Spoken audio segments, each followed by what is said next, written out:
Welcome back to Camp Out West, and a special thank you to Fiverr for sponsoring today's video. Today we continue transforming our abandoned caravan park into our dream home and guest campsite. If you watched our last video, we made the most of a break in the weather and we built our wilderness sauna for our future campsite guests, built a sun tracking solar array, and also started rewilding our land, planting over 500 trees. This week we've been back focusing on our tiny house build, and it finally feels like the end is in sight. We started this cabin build last year with no building experience and just the will to work it out as we go. Our biggest goal was to do this project completely debt-free, using the money we make month by month from our day jobs. Even though we would love to be further along, we wanted to show people the reality of how long it takes when you're paying for something as you go, and not feeling pressured to fast-track everything by going into debt or taking out loans. So we hope you enjoy watching this week's episode and our latest progress on our tiny house build. Welcome back, we're in the cabin today. If you watched the last video, you'd have seen us make a start on the cladding. So today we're going to be completing the cladding, which is going to really transform the space. First, we spent some time adding our superfoil insulation and vapor barrier onto our PIR insulation in the ceiling before we could start our cladding. As we're going for vertical cladding, we had the last few bits of batten to attach, which is what we'll be fixing our cladding onto. As we are learning as we go, it's safe to say we really underestimated how long each step of this build would take. So it's such a good feeling to finally start getting the finished material onto the walls.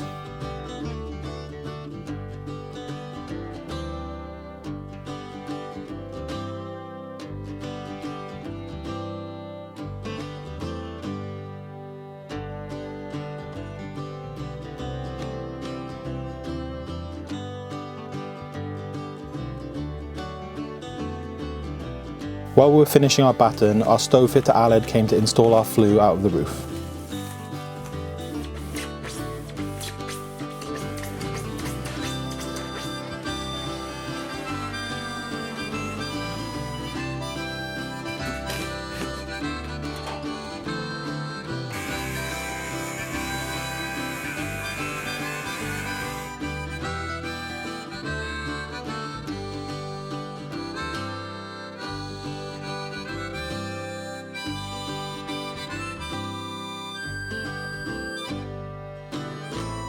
Hey girl, you hungry? You want some dinner?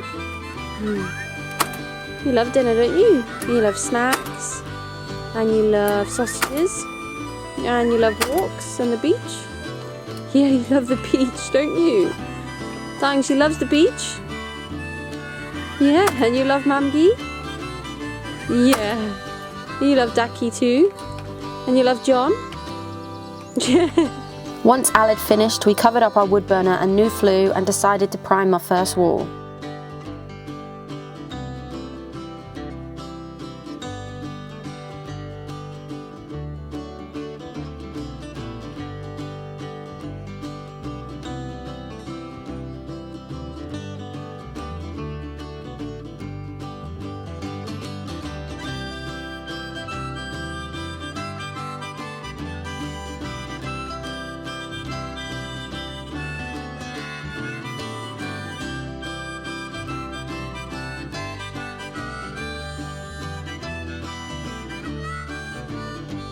Once we finished the wall, John started work cladding the end of the cabin.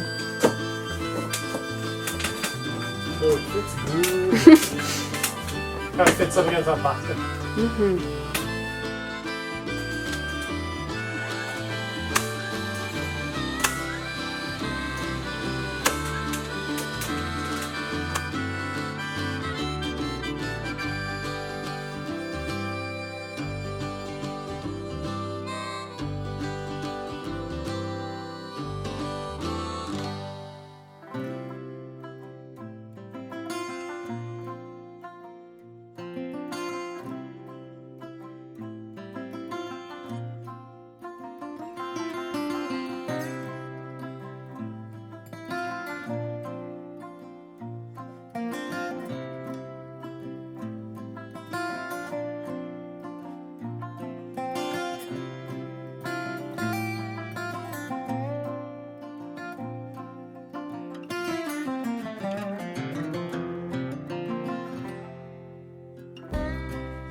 Next I moved on to the wall. This wasn't as simple as I had a few things to cut out of the cladding as I went.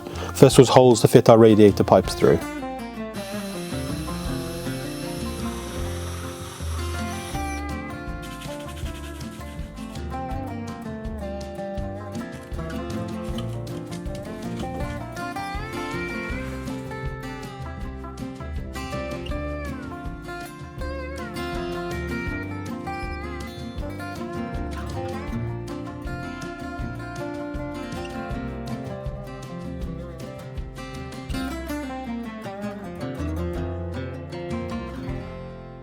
Next, I cut a hole through the wall to the outside where our mechanical air ventilation system will go. As part of the Residential Caravan Building Act we are following for our cabin build, we have to have a mechanical air ventilation system, so this is a non-negotiable.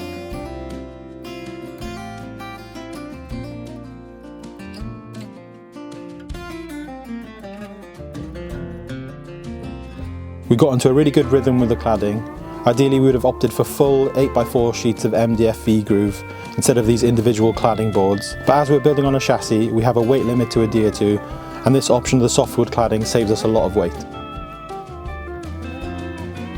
Next I cut a hole for our electrical sockets and then for our kitchen extractor fan.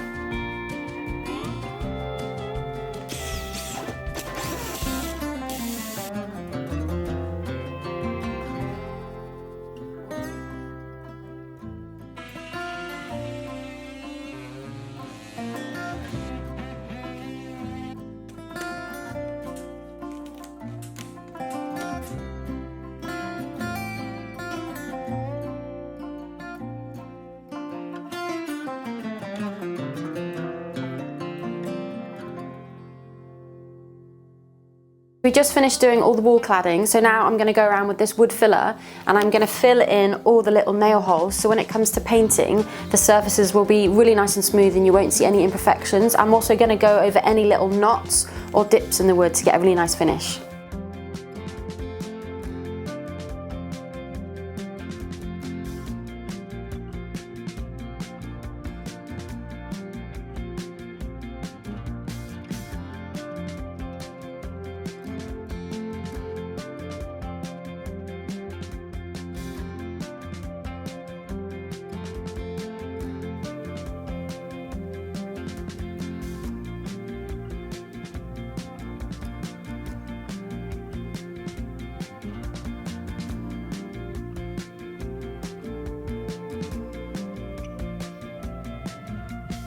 While I was filling in any imperfections on the wood, John started work cladding the ceiling.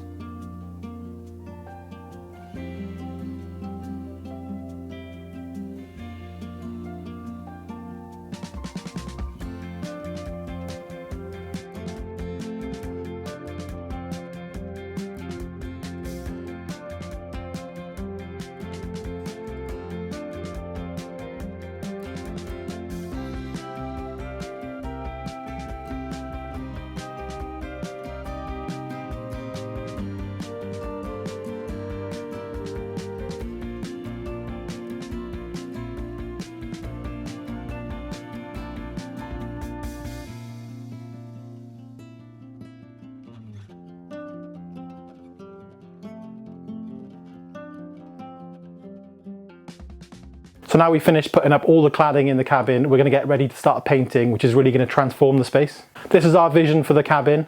We've worked with Fiverr to put together these mock-ups and they're kindly the sponsor of today's video. If you're new to Fiverr, they're an incredible online platform that connects you with talented freelancers from all over the world. From web designers to video editors, architects, marketing professionals and more, the options are endless. As much as we try and do everything ourselves on this project, we really needed some help when it came to designing the best layout for this tiny space. Fiverr has been amazing with helping us connect with the right freelancers to really bring our ideas on this cabin to life. We worked with Jessica 3D, who helped us see that opting for a fresh white paint for our cladding would really open up our space and make it feel much brighter and actually feel bigger compared if we went for a darker colour scheme. What we love the most about Fiverr is the variety of skilled professionals available and how easy it is to navigate through each of the freelancers' portfolios, read real reviews and see their previous work delivered through the platform. It allowed us to see firsthand the high quality of work each freelancer could deliver, which really helped us find the right architect and designer for our project. So if you want to see what project Fiverr can help you with this year, head to fiverr.co/CampoutWest.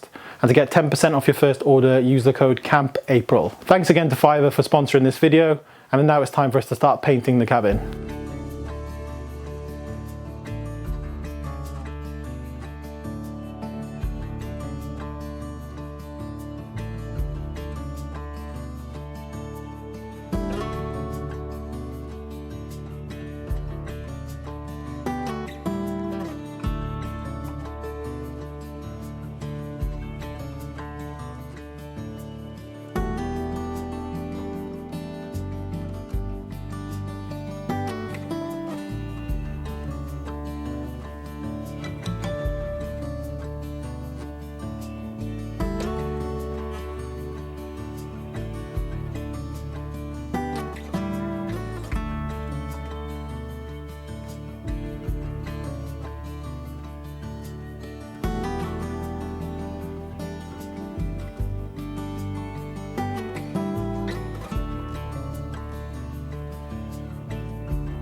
So we've just finished doing all the primer on our cladding and it really has opened up the space. We use this primer called Zinza, which John's dad recommended. This is really good for pine wood like ours, which has a lot of knots and also had a lot of sap seeping out of it. So we thought this would just really help seal up the wood.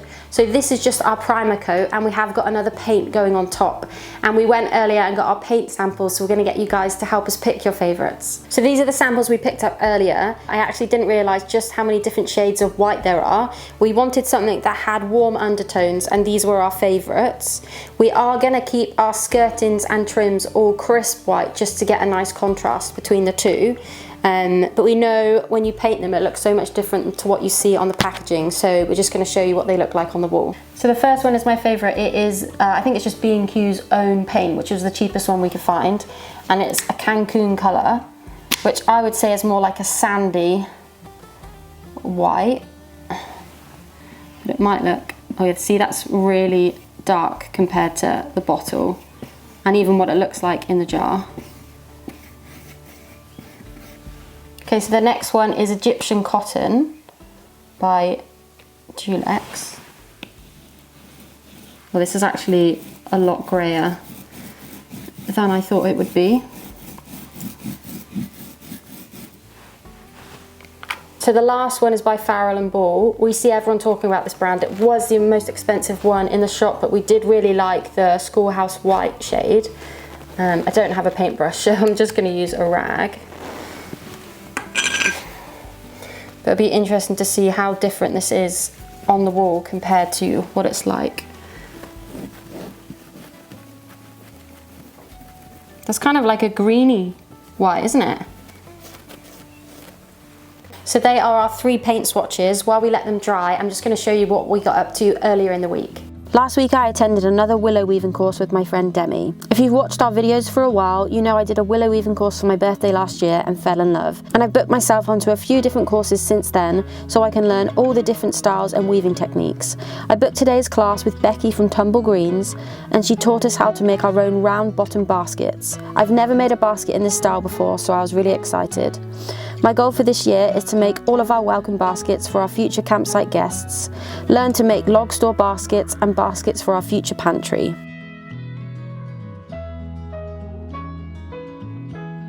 I've also been working on a second YouTube channel called Homestead in the West, where I'll be sharing more of this style of content in the future. We didn't want to take away from our normal DIY and self-building content from Camp Out West. So once the cabin build is completed, going forward I want to have a place where I can share more of my passions in depth. From gardening, willow weaving, crafting, and once the cabin is finished and I finally have a kitchen, I will also be able to share more of my love for baking, cooking from scratch, canning and food preserving, which is a dream I've had to do since we bought the land. So if that sounds like something you would enjoy, you can head over to Homestead in the West to pre-subscribe.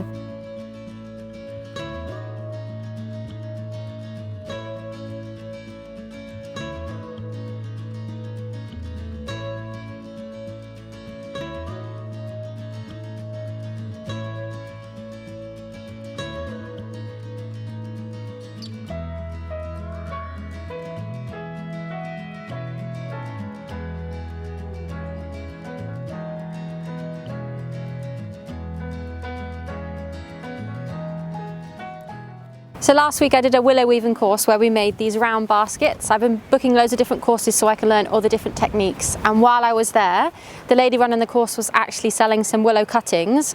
So I decided to purchase some so we can try and grow our own willow nursery on the land. My dream is to be able to grow our own willow to make my baskets here and also run workshops in the future.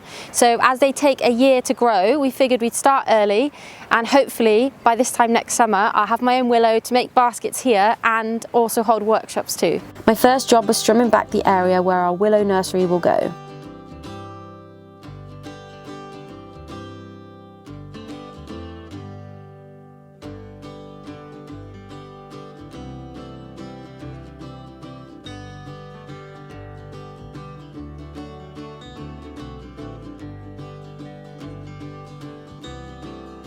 Then we laid out our weed membrane on top.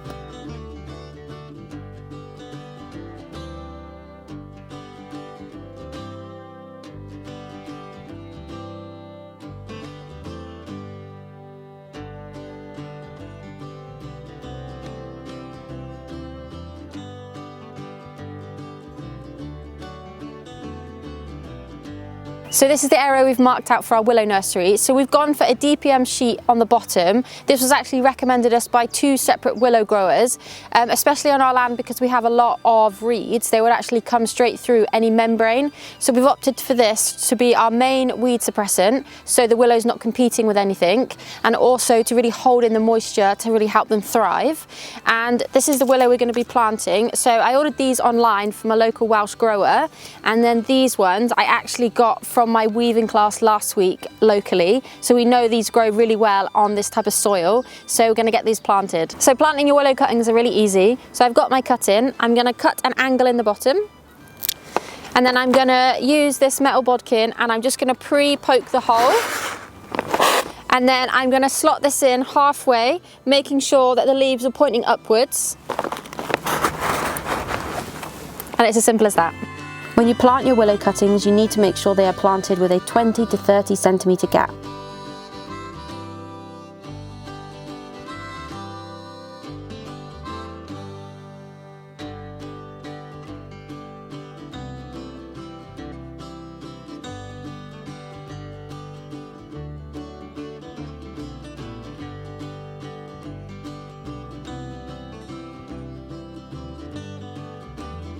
We had just over 100 of these cuttings to plant.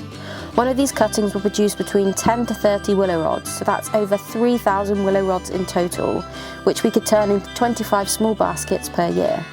I planted a mixture of black, brown and green willow. When you're buying a willow, just make sure it's specifically for basket weaving, as not all types of willow will work.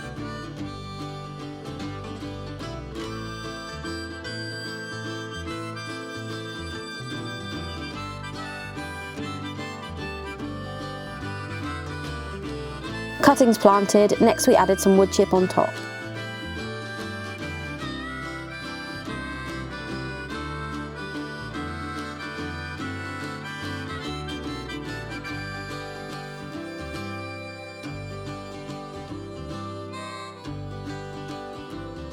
So that's our willow nursery complete. So we added all this wood chip, firstly to help hold the membrane down, and secondly this will hold a lot of moisture and help keep the willow cool in the summer. And then when we're ready to coppice this next year, all of this will turn into really nice rich compost that we can use on other areas of the land. So that's an update on what we've been up to for the past couple of weeks. We're back in the cabin now and our sample paints have dried. So I'd be interested to hear your opinions on what you like the most. So we've got 1, 2 and 3, cheapest, kind of middle priced, and then the Farrow and Ball, the most expensive one. So this one's kind of more, I'd say, like a reddish tone. So they're all variants of white. So reddish tone. These both are slightly more green. This one is definitely a lot darker than what we thought. But yeah, let us know what you'd choose. This would be the main colour for the wall and the ceiling, and then the sort of clean white colour as the trim around the windows. That's the end of today's video. Thanks to Fiverr for sponsoring, and if you want to get 10% off your first order with them, head to fiverr.co/CampoutWest and use the code CAMPAPRIL. But that's the end of today's video. Thanks for watching and we'll see you next time.